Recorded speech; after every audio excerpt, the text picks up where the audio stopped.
Dobro.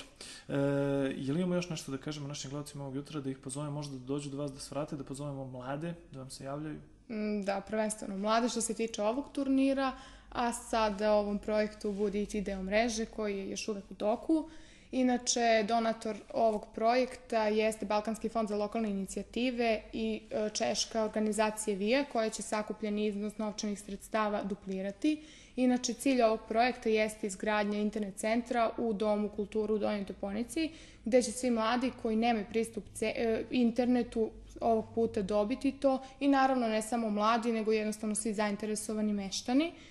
Ja bih ovom prilikom želela da se zahvalim svim onima koji su nam do sada pomogli i koji su donirali novčana sredstva.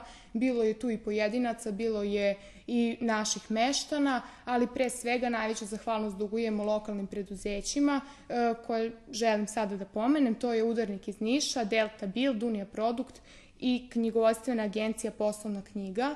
Oni su zapravo dali najveći deo novčanih sredstava.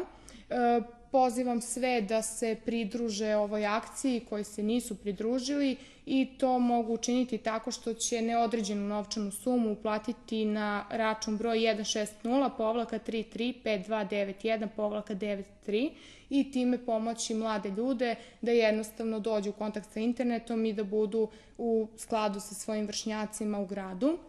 Inače, projekat se završava do kraja novembra. Ono što je planirano sem same izgradnje jeste obuka za rad na računaru, obuka za korišćenje interneta i pisanje CV-a, pre svega za mlade, ali opet kažem i za sve zainteresovane meštane i to je to od mene.